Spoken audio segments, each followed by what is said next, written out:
The pandemic has drastically changed the landscape of the business environment as companies and organizations have seen a decrease in revenue ranging from 20% to as much as 60% in their revenues. And millions of people have been losing their jobs since 2020, all the way up until this day. So this calls for drastic change and drastic measures in organization. And this urges us to re-examine the leadership skills that are necessary now and into the future.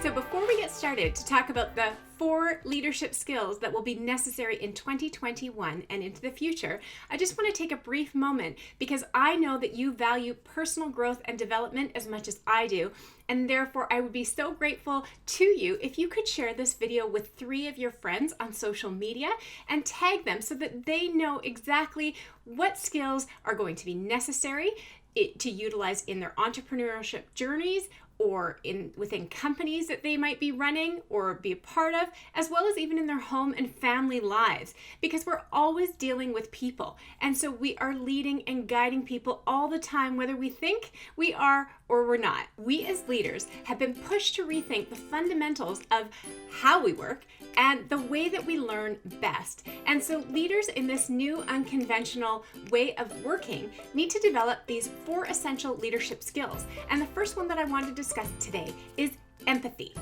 Oprah Winfrey said that leadership is about empathy. It is the ability to relate and connect to people so that we are able to inspire and empower other people's lives. While effective communication has always been one of the necessary and vital parts of having a great workplace environment, 2020 taught us that we need to go beyond that. We need to connect with each and every individual, to listen to their concerns, to truly relate and be authentic in responding to what it is that they have to say in their personal and professional lives. And to be an empathetic leader means that you are making that connection and you are able to relate to other people. It is not about you, it is about the other person in front of you. Remember, empathy is not just a nice personality trait to have, it has become critical in building a work environment where employees feel heard and valued. So that open, continuous, and empathetic communication is what will increase your employees' engagement, and it will also encourage productivity in the long run.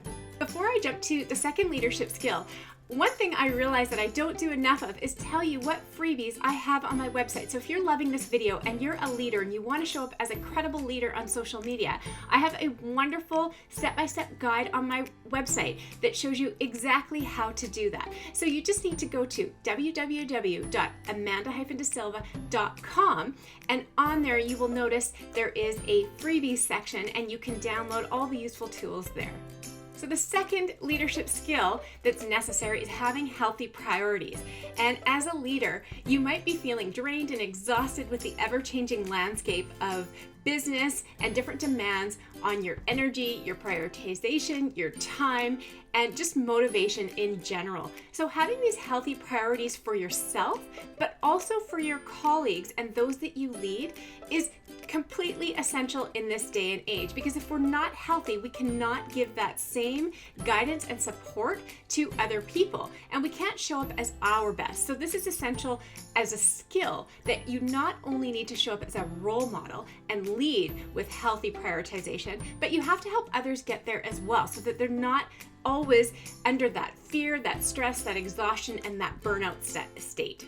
So let's think about this for a sec. As leaders, we have to exhibit a sense of strength, but it's also important for us to recognize that we are all human and that we're susceptible of external factors and the way they affect us emotionally. So checking in with your employees, inquiring about their well-being, and focusing on leading the self as well as the people instead of projects or ideas. This will make for a more promising and successful future. Emotional agility isn't how you control your emotions or how conscious and aware you are of those emotions in the first place.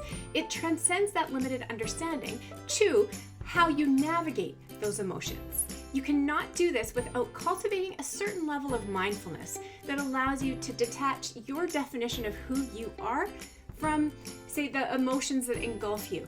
It's essential to learn that you are not your thoughts and you are not your emotions, and so they do not define you. A quote by Susan Davis that I absolutely love goes like this: "How we deal with our inner world drives everything. How we live, love, parent, and lead. We need emotional agility, which stems from the courage to be authentic, to thrive in all realms of life." As a leader, building your emotional agility will allow you to understand the intentions that govern your actions, and therefore it will give you more impact with those actions that you undertake. So as a leader, make sure that you're really looking at these actions and intentions that you seek to generate, and from there, your communication will be much clearer and unprovoking. Number 4 is empowerment, an essential skill. Howard Schultz can be quoted saying, "People want guidance, not rhetoric. They need to know what the plan of action is and how it will be implemented. They want to be given the responsibility to help solve the problem and the authority to act on it." So Howard Schultz, as the former chairman and CEO of the Starbucks company, which I am a fan of, I have to say, with my coffees, he is completely right that you don't have to do everything on your own, but what you need to do is to inspire and empower other people to help you along with that path, as long as you have clear communication, empathy, and clear guidelines. So all of these skills that I've discussed today, in part, help you get to the skill of empowering others. And when you are in a crisis situation, you do not have to do everything yourself. Not only that, but you can't do everything yourself. So you have to have that compassionate, empathetic leadership quality where you can inspire and empower other people to help solve problems and come along this path with you when you have clear communication, love and passion for something. And I have to say that I have been in that situation where it felt like crisis after crisis, and I didn't have that leadership above me to go to. But what I did have was I had a really great team that also believed, and they were able to be inspired and empowered to help solve problems along the way.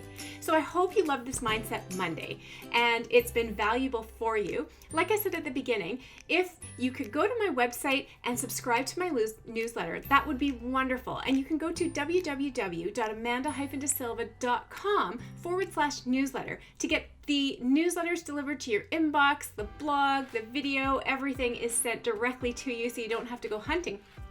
Also, if you could click on that little button below, the subscribe button, and subscribe to my YouTube channel, that way you'll be alerted every time I upload a new video. So thank you for being part of my community. I really value your support, and I hope that these 4 leadership skills have served you and have made you a better leader along the way.